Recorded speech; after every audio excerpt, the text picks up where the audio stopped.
Bem-vindos ao nosso curso Filosofia em 7 Passos. Nesta 7ª e última aula, vamos tratar de filosofia da religião. A primeira distinção que eu queria fazer com vocês, básica, é entre filosofia da religião, teologia e ciência da religião.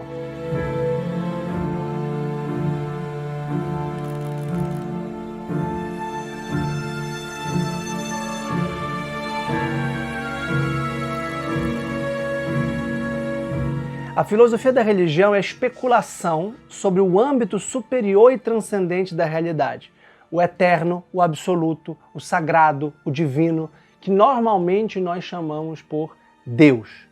E essa filosofia da religião envolve basicamente 3 disciplinas que vocês já conhecem ao longo deste curso.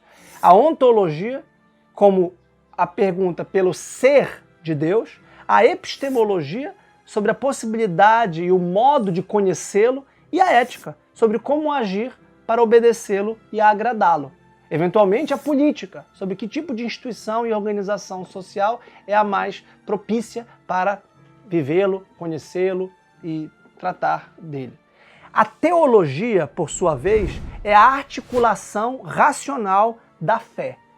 Os primeiros cristãos, aproveitando o legado da filosofia e da ciência grega, procuraram explicar a si mesmos e aos detratores qual é a sua fé, qual é a sua crença. E por isso desenvolveram uma apologética, que também é chamada de teologia fundamental, como uma epistemologia da fé. Argumentos racionais em defesa da fé, para torná-los claros, inteligentes e persuasivos, com uma forma até mesmo de apologética, de apostolado e proselitismo.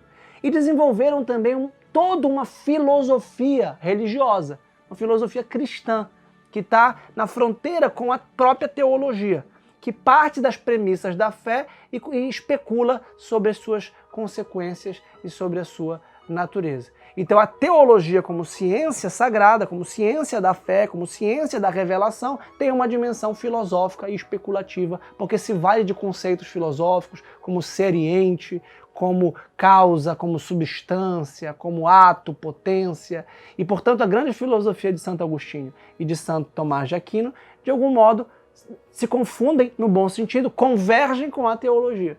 De modo que muitas vezes é uma teologia filosófica ou uma filosofia teológica. Estão na fronteira dessas duas dimensões, porque não excluem o dado da revelação para a sua especulação filosófica.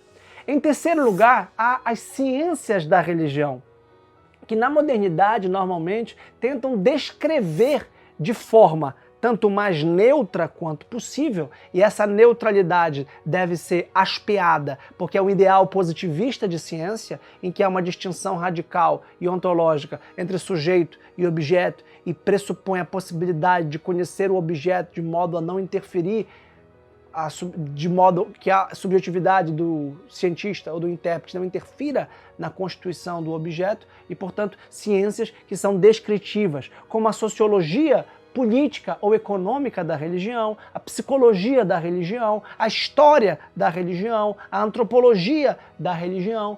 Então a finalidade dessas ciências modernas é descritiva.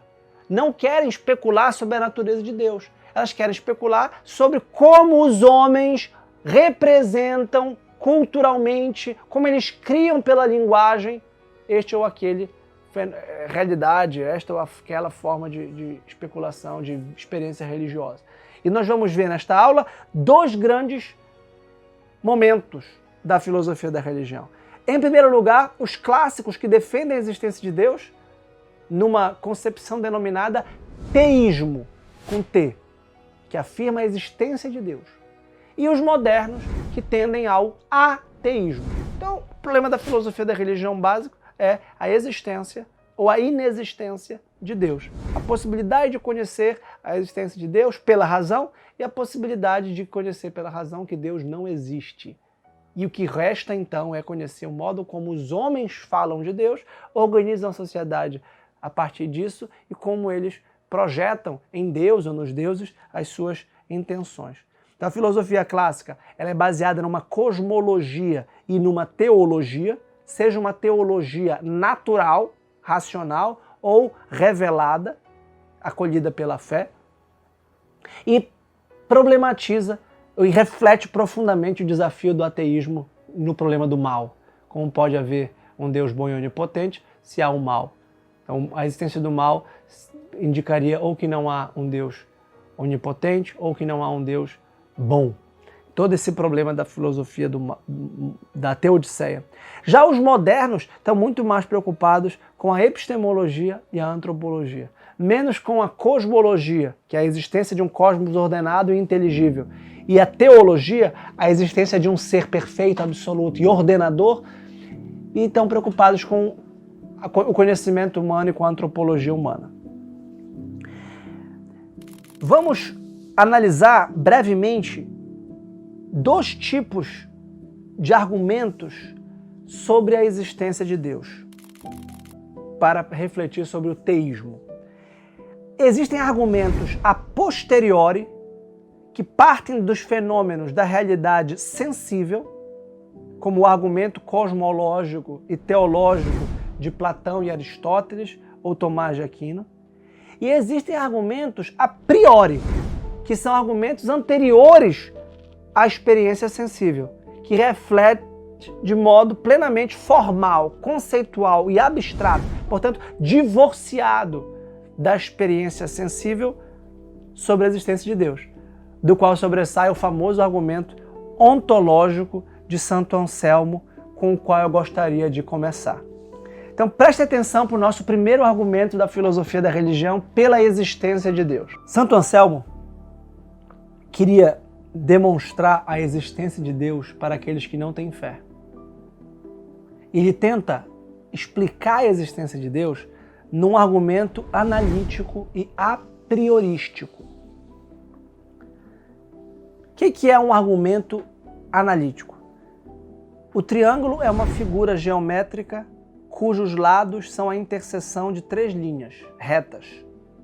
Esta definição é puramente racional e abstrata e não depende de nenhuma experiência com algum ângulo ou triângulo sensível de determinado tamanho. Para eu lhe explicar o triângulo, eu não preciso perguntar se você já viu um triângulo, se você já fez um triângulo, se você já sabe o que é um triângulo. Pela dedução dos axiomas da geometria, que se consideram autoevidentes, pode-se demonstrar que a soma dos 3 ângulos sempre chega a 180 graus. É uma verdade matemática. Então, os axiomas, existe um ponto, existe um outro ponto, a menor distância entre os 2 pontos é uma reta. Se eu ponho um terceiro ponto e fecho o terceiro ponto ligado aos 2 primeiros pontos, eu tenho um triângulo. Desta verdade elementar, eu posso chegar a 180 graus do ângulo reto, do triângulo. E Anselmo considera, isso é óbvio, isso é evidente, isso é analiticamente demonstrável. Eu não apelo para a sua fé e eu não apelo para a sua experiência de um triângulo. Ah, é verdade, eu já construí uma casa e aí eu precisei fazer um ângulo reto de 90 graus, cuja abóboda era triangular. Não perguntei se você era engenheiro, se você já construiu uma casa com a forma triangular e se precisou fazer um ângulo reto de 90 graus, cujo fecho poderia gerar um triângulo com 180 graus, cuja soma dos 180 graus. Eu não pergunto se você crê em Pitágoras, que estabeleceu essa regra do triângulo. Eu digo que você é capaz de perceber a verdade dessa proposição ou desse teorema.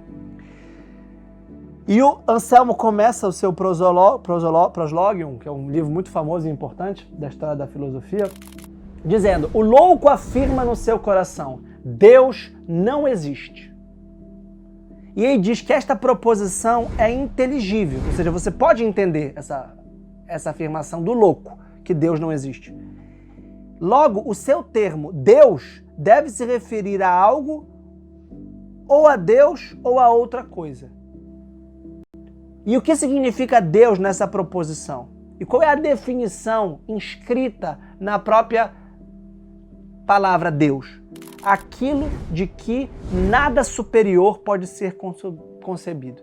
Deus é perfeito e incomparavelmente melhor e superior a tudo o que existe e a tudo o que pode ser pensado. Este é o conceito de Deus. Deus é aquilo de que nada superior pode ser concebido. Assim, Deus, na proposição do louco, refere-se àquilo de que nada superior pode ser concebido.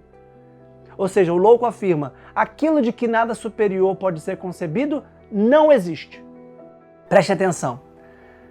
Na escolástica medieval, a que pertence Santo Anselmo, a grande preocupação era com a lógica aristotélica que tinha sido recém-introduzida ou reintroduzida, introduzida na Europa pela primeira vez, se você considerar o Mediterrâneo e a Ásia Menor uma outra dimensão, digo Europa Central e Setentrional. Aqui a gente está falando da Inglaterra e da Universidade de Paris, sobretudo, que começa a despontar a partir do século XII, que vai culminar no século XIII com Santo Tomás de Aquino, que lia e conhecia Santo Anselmo, que é anterior.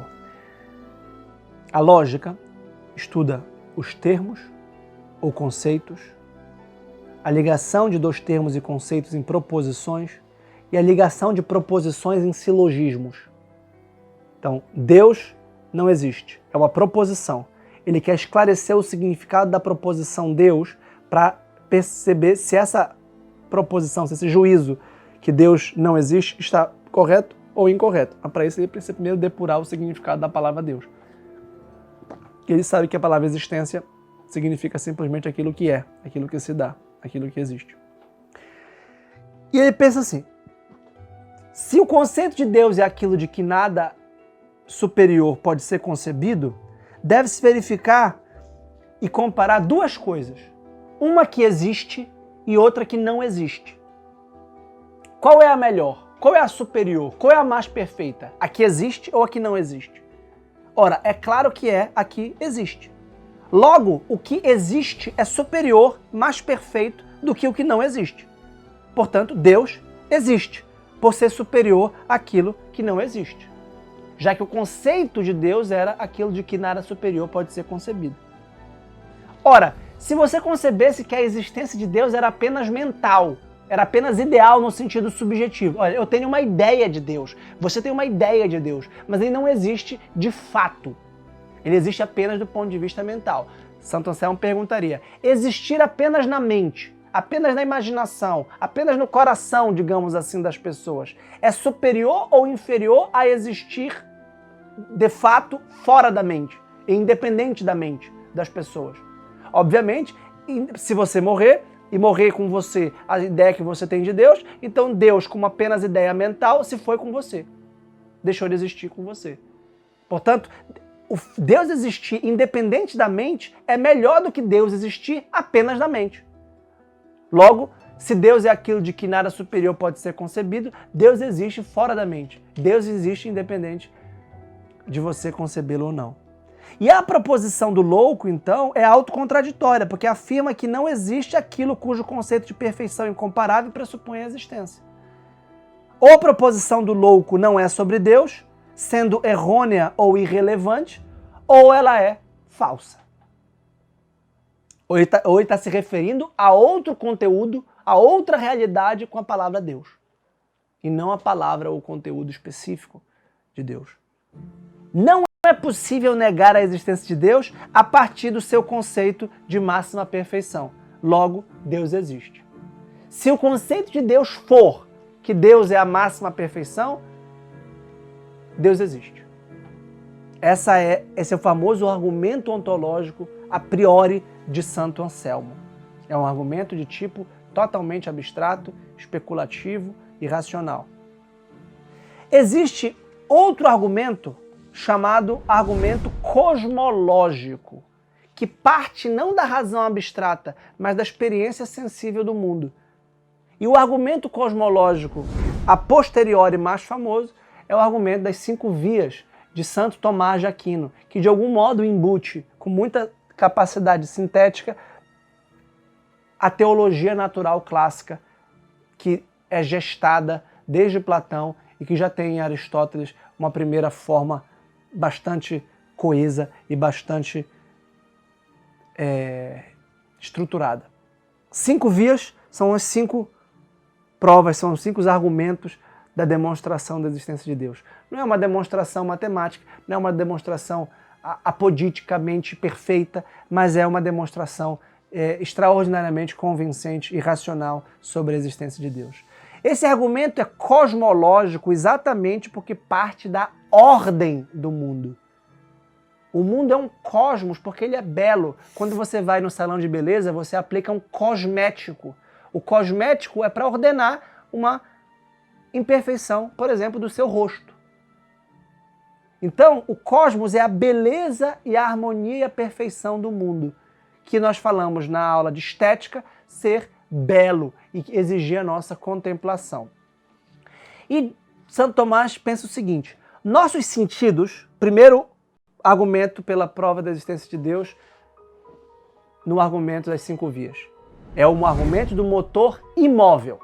Os nossos sentidos atestam o movimento. Então você está vendo que eu estou me movendo agora. Você está vendo que eu estou falando. Você pode agora dar pause neste vídeo. E para isso você vai movimentar o seu braço, o seu dedo e vai pausar. E depois você pode despausar o vídeo e continuar me ouvindo. Então os nossos sentidos, e isso é indubitável, provam que existe um movimento. E mover é levar algo da potência ao ato. Esta água no copo, à minha frente, pode ser ingerida pela minha boca? Pode. Eu tenho a potência de deglutir essa água, de digerir essa água? Tenho. Eu posso beber esta água? Posso. E eu vou e bebo a água. Eu movi a água do copo para a minha boca. E da minha boca, pela minha garganta, para o meu estômago, para o meu processamento digestivo. Só algo em ato pode mover algo em potência. Esta água, se ninguém interferir nela, ela vai chegar na minha boca sozinha? Obviamente que não. Na aula passada de metafísica eu mencionei a teoria das 4 causas. Se uma bola vermelha cai na caçapa, numa sinuca, num bilhar, no taco, você pergunta por que a bola vermelha caiu na caçapa? Ora, porque a bola branca bateu na bola vermelha e depois a bola vermelha caiu na caçapa. Mas por que a bola branca bateu na bola vermelha? Porque o taco do jogador bateu na bola branca, que bateu na bola vermelha e caiu na caçapa. E por que o taco bateu na bola branca? Porque o jogador mexeu o braço de um movimento tal e mexeu o taco que bateu na bola branca, que bateu na bola vermelha e caiu na caçapa. E por que o braço do jogador moveu? Porque o jogador tem agência moral e capacidade de mexer o taco. Ele tem mira, ele tem pontaria, ele tem técnica de segurar o taco, passou giz no dedo para o taco dançar com fluidez no seu braço e ele jogou. Por quê? Porque ele tem mente. Então preste atenção, a bola vermelha não cairia na caçapa se não fosse a bola branca, se não fosse o taco, se não fosse o braço, se não fosse a mente do jogador de sinuca. Então, essa estrutura de que eu só... E se ninguém batesse na bola vermelha, ela ia ficar parada para sempre. E se ninguém batesse na bola branca, ela ia ficar parada para sempre. E se o taco estivesse em cima da mesa e ninguém pegasse o taco ia ficar parado. Então, essa cadeia de efeitos não poderia ser deflagrado sem uma inteligência motora ou motriz, sem uma força motriz. E essa força motriz precisa estar em movimento. Só algo em ato pode mover algo em potência. Prestem bem atenção. A bola vermelha não poderia ser posta em movimento se a bola branca não tivesse em movimento. E a bola branca não poderia entrar em movimento se o taco não tivesse em movimento. E o taco não poderia entrar em movimento se o braço do jogador estivesse em movimento. E o braço do jogador não poderia entrar em movimento se a mente dele não tivesse em movimento. Você poderia perguntar metafisicamente, e esse jogador vem de onde? Ah, vem dos seus pais. E os seus pais vêm de onde? Aí você chegaria em Adão. Tá, mas quem colocou Adão e quem criou Adão pela primeira vez? Aí foi Deus. Adão foi feito do barro, foi feito da argila. Tá bom, e a argila veio de onde? Então, essa é a primeira ideia. O fogo, que é quente em ato, aquece a madeira, que é quente em potência. Eu posso colocar fogo na madeira para fazer uma fogueira? Posso. Mas eu posso colocar fogo na madeira sem fogo? Eu posso aquecer a madeira sem fogo? Não.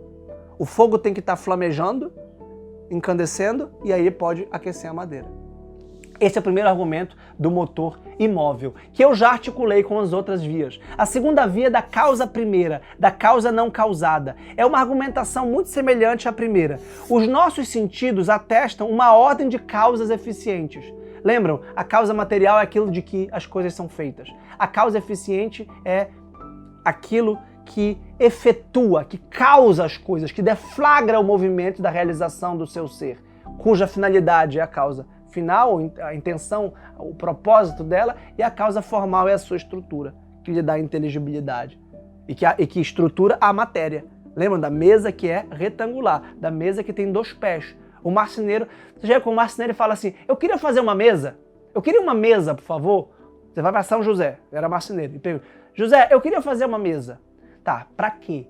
Que tipo de mesa? É uma mesa de cabeceira pequena para ficar do lado da cama e deixar os livros e o celular para apoiar do lado da cama? É uma mesa de estudo? É uma mesa de trabalho? É uma mesa de jantar? Qual é a finalidade da mesa? Não, é uma mesa de jantar. Tudo bem.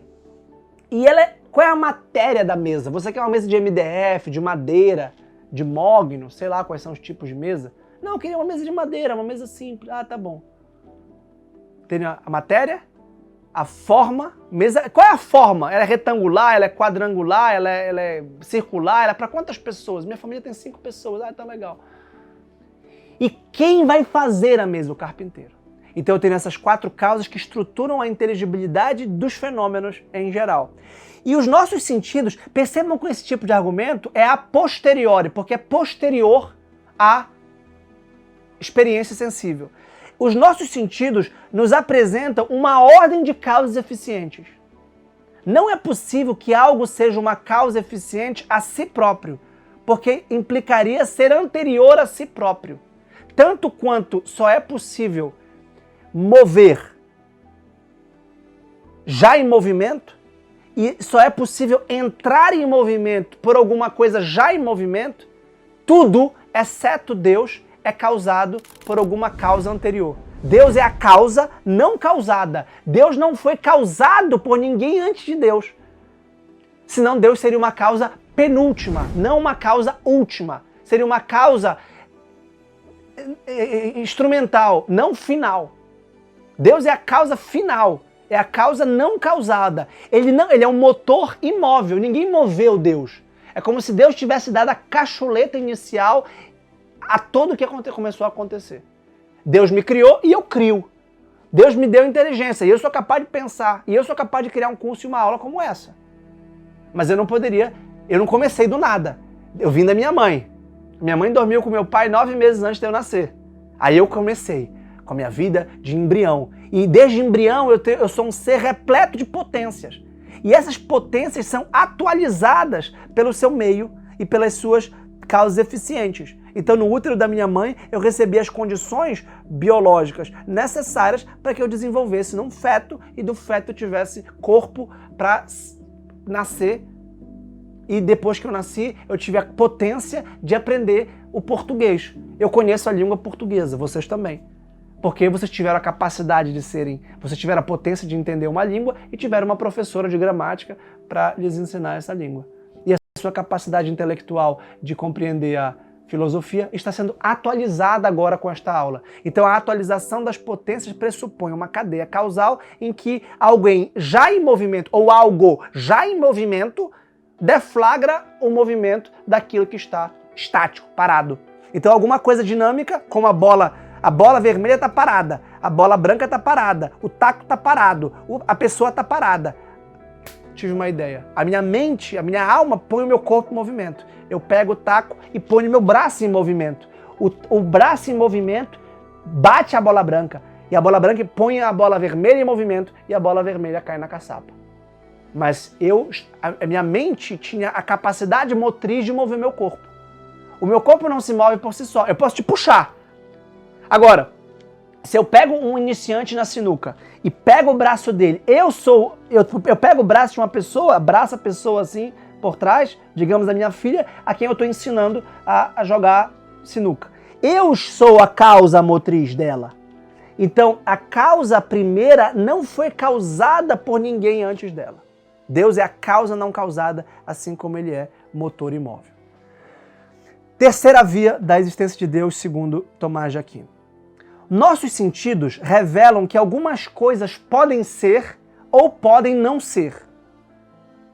Se tudo fosse contingente, ou seja, pudesse não ser, em algum momento não haveria nada, e nada poderia ter sido engendrado do nada. Portanto, há algo que necessariamente é e que não pode não ser. Caso contrário, não haveria nada. E este algo é Deus. Eu poderia não ter nascido. Eu poderia não existir. Caso o meu pai não tivesse conhecido a minha mãe. Aliás, os meus pais poderiam não existir, caso os meus avós não tivessem se conhecido.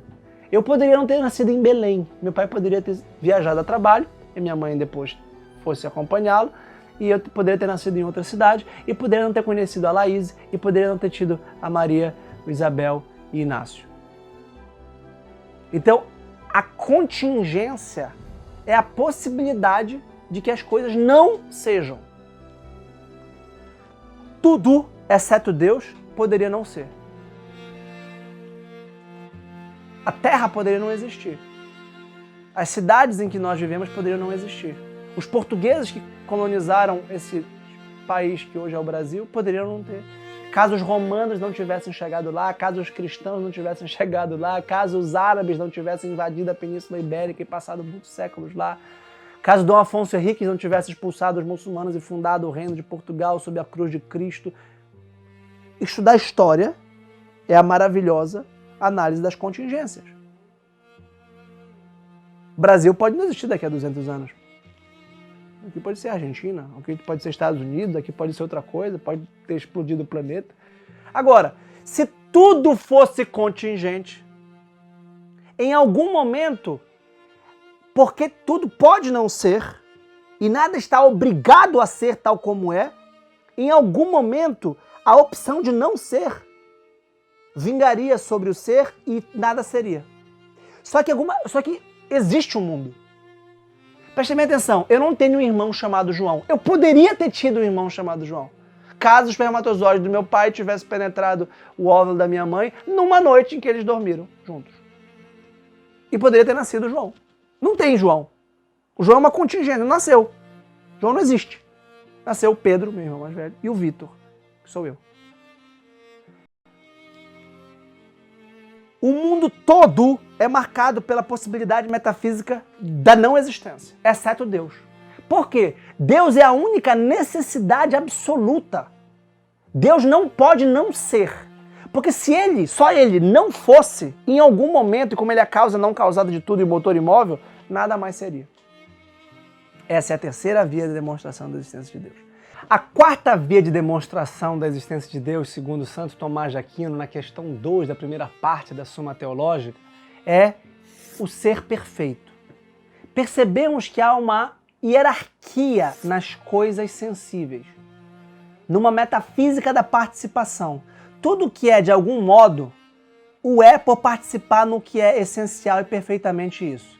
Por exemplo, alguma coisa quente, digamos uma pessoa que está quente, ela participa do calor que, em última instância, se dá de modo perfeitamente no fogo. O fogo é o calor em si. Não tem muito sentido você dizer assim, o fogo está muito quente, o fogo está muito... Porque ele nunca é frio, ele é essencialmente quente. O fogo é a causa do calor em todos os entes, mornos ou efervescentes.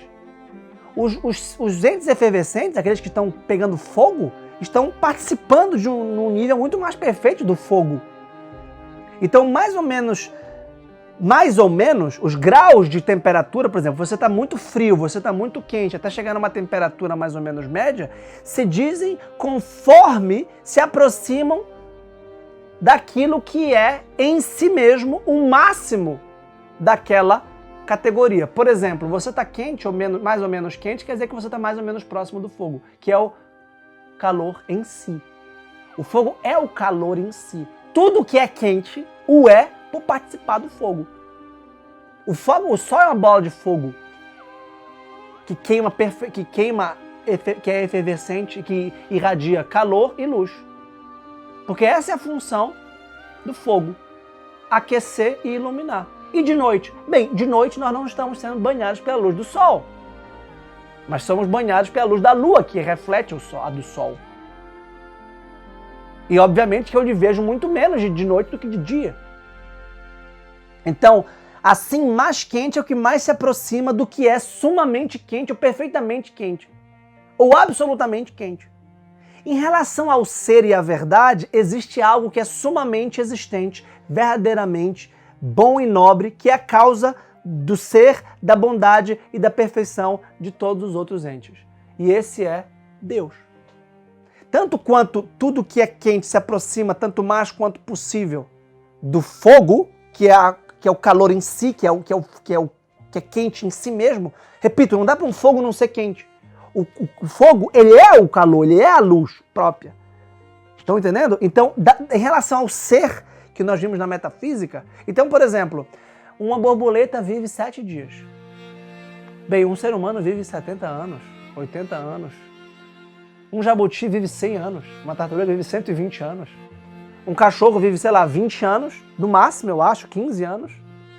Envelhece muito mais rápido, por isso tem uma correspondência. Um cachorro de 5 anos é um cachorro velho. Na idade humana, 5 anos é criança. Com 3 anos o cachorro se reproduz, tem relações sexuais. Uma criança com 3 anos jamais faria isso, não tem os órgãos sexuais prontos. Então há uma diferença. E você pode usar, pelo critério cronológico, quem tem maior vida? Bem, a tartaruga, né? Não tem alguém que vive mais do ponto de vista... Quem é o animal mais longevo? Tem um animal que vive, acho que é a tartaruga. Bem, mas Deus vive muito mais do que isso. Ele não vive 150 anos, nem 200 anos, ele vive toda a eternidade. Ele não começou e nem acabou. Estão entendendo? Pelo critério da existência e da verdade, Deus é o grau máximo e absoluto de tudo. Tudo tem graus de perfeição. Você pode dizer, o professor Vitor é um professor mediano, tem professores melhores, mais didáticos, mais claros, mais entusiasmados, mais estudiosos. E ao mesmo tempo ele pode ser melhor do que outros professores. Mas vem cá, existe um professor o mais perfeito do mundo? O professor com todas as características esperadas? O entusiasmo, a didática, o estudo. Então, o modelo de professor, o professor perfeito. Então, tudo que a gente compara tem grau de perfeição. Esse celular que você está aí na mão, sei lá, o Galaxy 10, ele é melhor do que o 9, né? Mas ele é pior do que o 11, ele é pior do que o 13, ele é pior do que o 60. Caramba, como é que vai ser o Galaxy 60 se o 11 já faz isso? Ele vai voar, né? É. Ah, mas o Boeing 747, ele é melhor do que o tal. É, mas pode ter um melhor do que ele. Então tudo pode melhorar. E também pode piorar. Mas Deus não pode nem melhorar nem piorar. Porque ele é absolutamente perfeito em si mesmo. E tudo que é bom participa da sua bondade. Tudo que é belo participa da sua beleza. Tudo que é perfeito participa da sua perfeição. Deus é o ser perfeito. Quinto e último argumento pela existência de Deus, segundo Santo Tomás de Aquino. Deus é o arquiteto cósmico. O mundo faz sentido. O mundo foi planejado. Se você abrir o seu braço, se você cortar o seu braço, você vai ver uma série de coisas organizadas. O seu corpo é um microcosmos. É o exemplo que eu sempre dou para todos os meus alunos. O seu corpo é o que há de mais perfeito na face da Terra. E especificamente o seu cérebro é o que há de mais complexo que existe. E o seu cérebro é um instrumento pelo qual você conhece todo o resto. E o seu cérebro só é usado 1% mais ou menos, ou 5%. E você não conhece 1% do seu próprio cérebro pelo seu próprio cérebro. Onde eu quero chegar? O mundo faz sentido, o mundo foi arquitetado. Se eu vou e escrevo um livro de 400 páginas, você percebe quem é o autor desse livro? Alguém precisou ordenar essas palavras neste sumário e colocá-las em ordem. Quem é o autor do livro? Quem é o autor do corpo humano? O corpo humano não é produto do acaso. O Sol está parado ali, a Terra está girando junto com Júpiter, Marte, Saturno, Urano, Netuno, Plutão, todos esses planetas e astros e satélites, alguém organizou isso. Alguém fez a Terra, a água, o mar. E eu falei da chuva na aula passada, alguém articulou que a água pode ter um estado sólido, como o gelo, um estado gasoso, como a fumaça, e um estado líquido, que é o seu estado primário.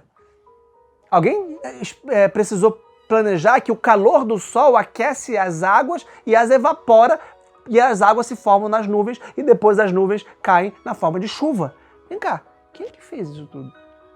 Quem engendrou, quem organizou isso? As espécies dos animais.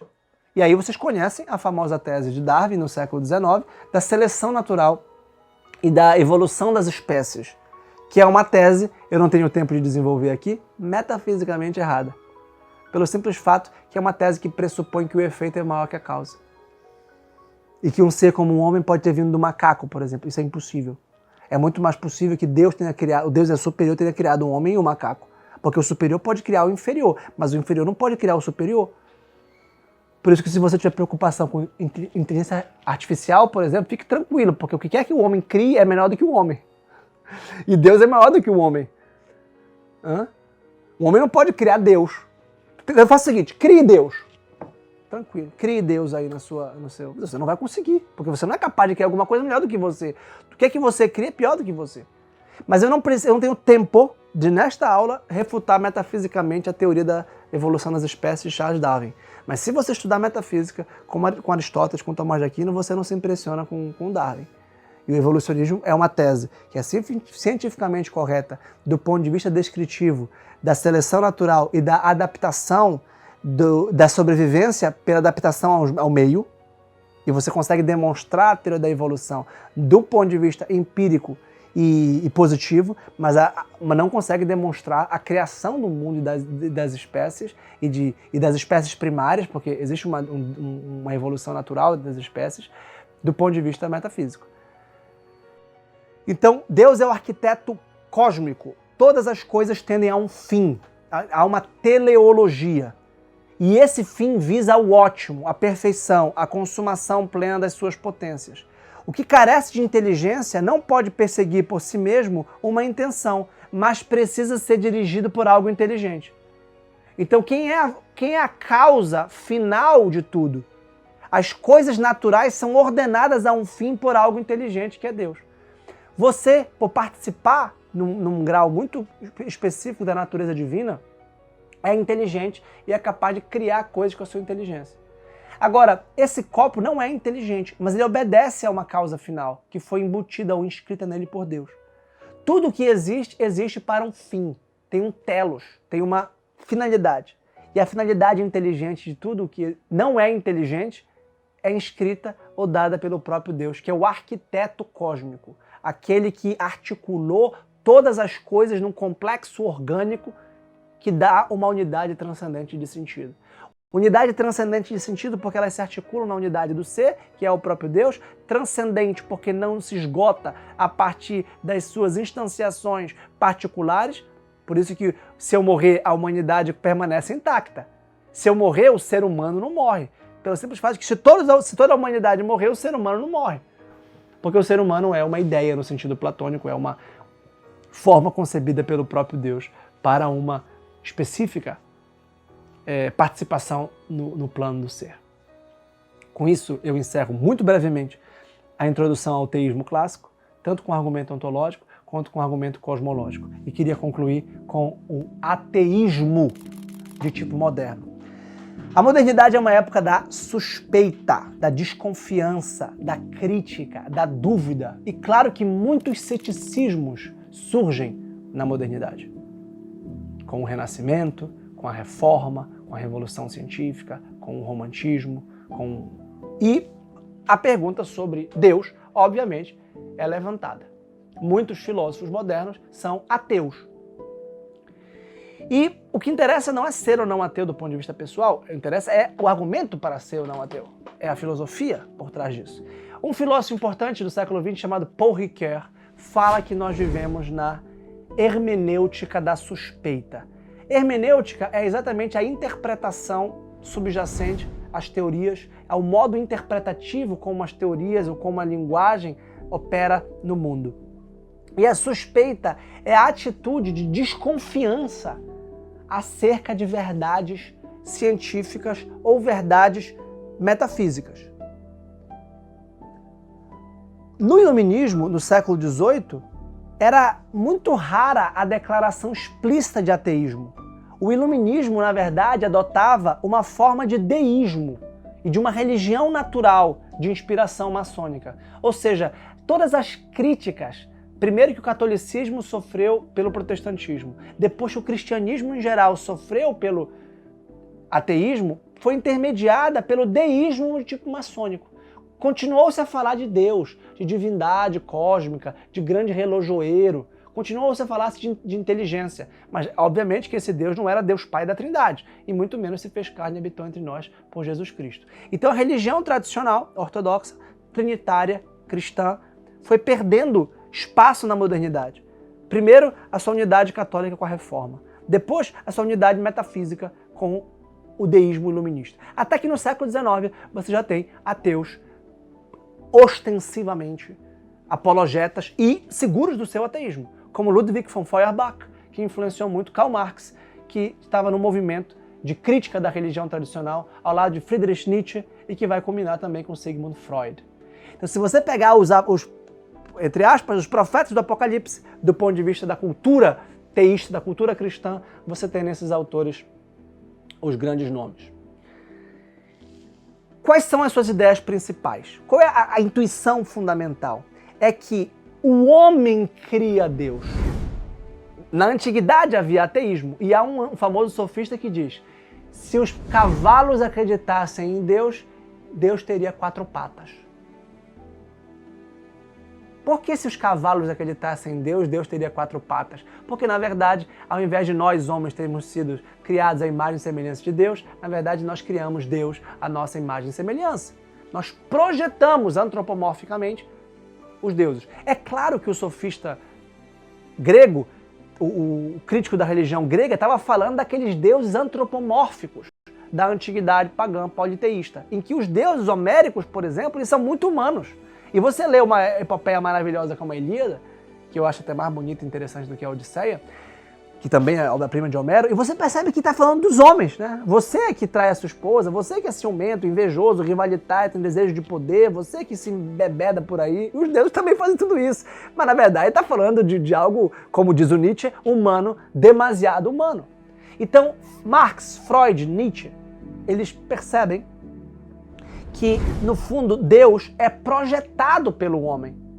Não que Deus tenha 4 patas ou 2 pernas, no caso, mas a nossa consciência tem a sua capacidade de projetar, e de inventar, e de criar, e depois de acreditar naquilo que criou.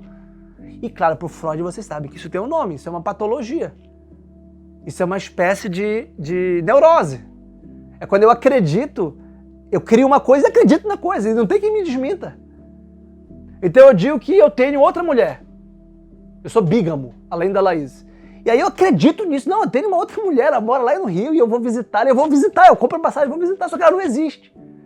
E a minha esposa vai e contrata um espião e fica, vamos descobrir quem é essa mulher. E não existe.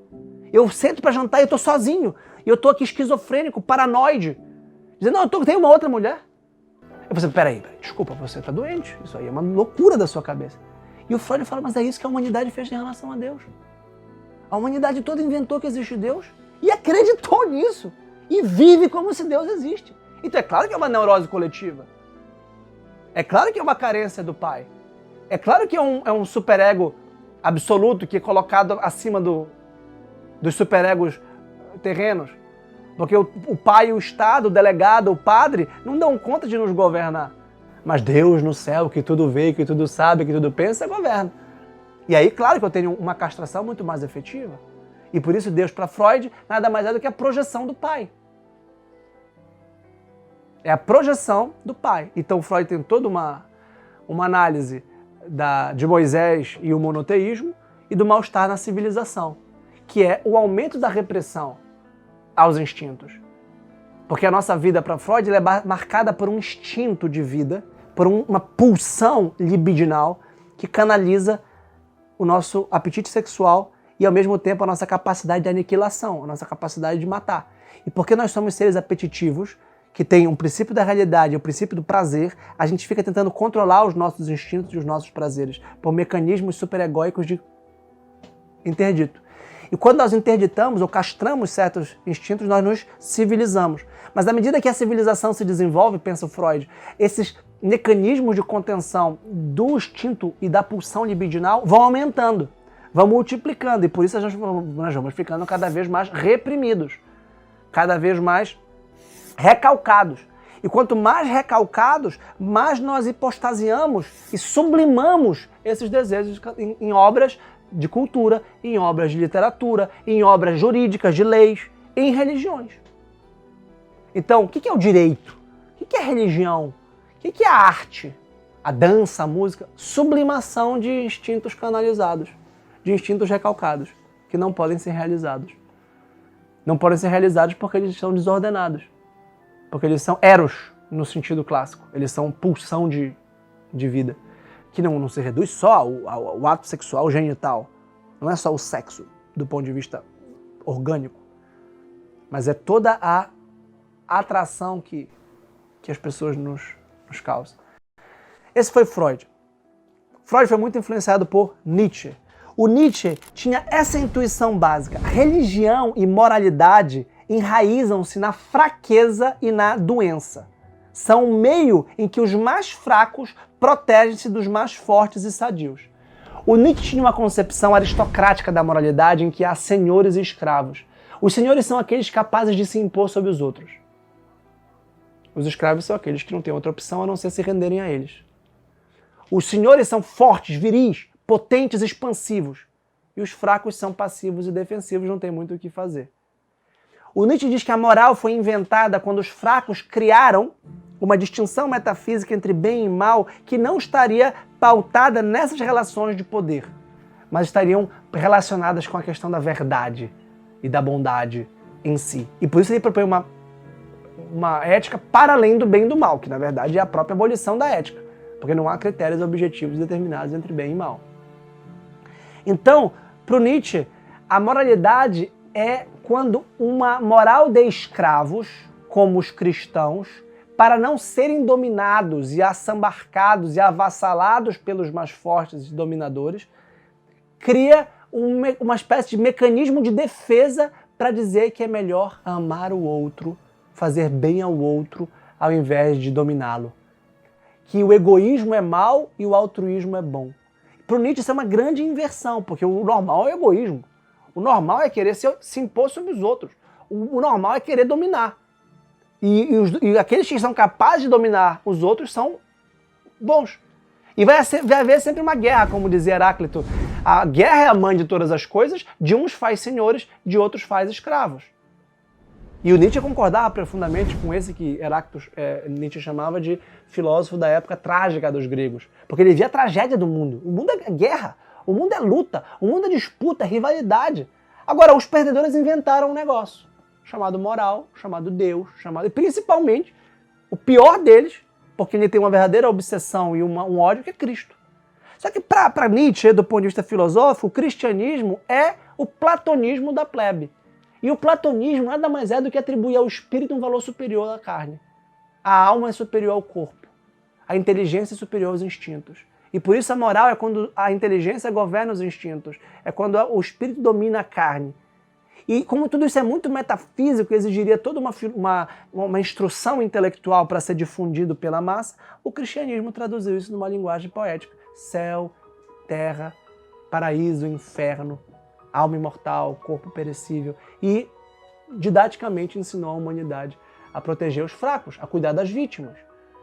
E com isso a religião nada mais é do que uma vontade de potência dos fracos dominarem os fortes. Ou seja, que a religião seria, a cristã em particular, uma forma de os fracos dominarem os fortes. De os fracos não serem mortos pelos fortes e conterem a força dominadora dos guerreiros aristocráticos que ele tanto admirava. Então, você não me domine porque eu sou fraco. E é bom que você, que é forte, seja humilde, seja puro, casto, modesto, pobre de espírito. E para o Nietzsche isso é tudo uma balela e uma invenção de tipo dominador, porque tudo é vontade de potência, inclusive a filosofia e a religião. Vontade de potência que não se reduz à vontade individual de dominar os outros, mas nesse caso uma grande vontade de potência cultural dos fracos contra os fortes. E para o Nietzsche, a filosofia acaba se reduzindo à psicologia, e por isso o Nietzsche foi tão importante para Freud. Porque, na verdade, tudo brota do ressentimento. Tudo brota dessa incapacidade de deixar vazar a sua força. E uma força não retida gera um ressentimento, gera um sentimento de culpa, gera um arrependimento. E essa amargura do arrependimento, do ressentimento, da culpa que vai gerar a moral e vai gerar toda a explicação da religião. Por fim, Marx, muito conhecido, talvez da maioria de vocês, que achava que a religião era o ópio do povo e que ela era uma ideologia de classe. A sociedade se dá pela divisão básica do trabalho no nível material. E no nível material há uma luta de classes. A divisão do trabalho é uma divisão hierárquica de classes, em que alguns têm, outros não têm. E alguns só têm a sua força de trabalho para ser vendida ou alugada, e que, portanto, é dominada pela classe possuidora, a classe proprietária.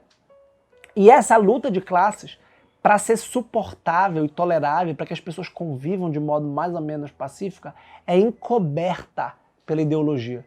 A ideologia é como se fosse um véu, ou uma capa, ou uma cortina, que tampa e que cobre e encobre a luta de classes. Então o direito, a cultura, a religião são superestruturais que encobrem a infraestrutura material de luta de classes. Marx achava que a história, ele era um materialista, tudo é matéria, tudo se reduz à matéria, tudo parte da matéria e tudo de algum modo volta à matéria. E esse materialismo considera, mas então tem gente que vai para a igreja, por que as pessoas vão para a igreja? Por que constrói uma igreja? Você explica a igreja e a religião a partir da sociologia, a partir da economia, a partir da política. Aí você pode fazer uma sociologia política e econômica das religiões. Quanto custa, quanto vale, quanto paga, quem manda, quem não manda. Quais são as ideologias que estão envolvidas neste processo religioso. Então Deus não existe, Deus é uma criação de uma classe dominante para dominar a classe dominada a partir de uma opressão e de uma resignação, de um conformismo. A classe dominada vai aceitar essa exploração como vontade de Deus. E claro que se você disser que você é pobre por causa de vontade de Deus, você não vai se revoltar contra Deus, porque se você se revoltar contra Deus, não tem nada que você possa fazer. Agora, se você perceber que você é pobre porque há um rico te explorando, aí você pode se voltar contra o rico. E se o intelectual orgânico convencer a classe proletária, que é o papel do Marx e o planejamento do revolucionário de Marx, que é necessário convencer a classe proletária de que há uma dominação ideológica e implodir a ideologia, aí você pode lutar contra a verdadeira causa da sua pobreza, que é o rico. E aí, obviamente, vai haver uma guerra de pobres contra ricos, por exemplo. Meus amigos, este é o nosso curso Filosofia em 7 Passos. Há muito mais a ser dito sobre cada passo, há muito mais a ser dito sobre cada um dos muitos autores que eu trouxe para vocês. Esse é apenas um curso de introdução aos primeiros passos da filosofia. Eu espero que vocês que estão começando agora, ou que estão recomeçando agora, com interesse renovado, tenham gostado desses passos que são para engatinhar. É como se o bebê estivesse acabando de perceber que tem um corpo e fosse arrastando. Eu quero levar vocês para uma grande corrida. Eu quero que, na verdade, esses 7 passos sejam o primeiro passo. Este é o primeiro curso nessa nova plataforma, desta nova forma. Porque pela frente nós temos mais 7 no sentido simbólico que eu mencionei na primeira aula, que é o círculo infinito de todas as questões que nós podemos especular juntos nesse trajeto. E por isso eu conto com a ajuda de vocês. Se vocês gostaram deste curso, avisem, compartilhem com seus amigos, me ajudem a difundir a filosofia para mais gente, acompanhem meu trabalho nas redes sociais, curtam no nosso Instagram e venham para o Telegram, porque o nosso canal do Telegram tende a crescer e se você ainda não faz parte dele, não perca tempo, porque lá nós vamos poder debater todas essas questões com mais calma, com mais propriedade e até a próxima oportunidade. Muito obrigado e até lá!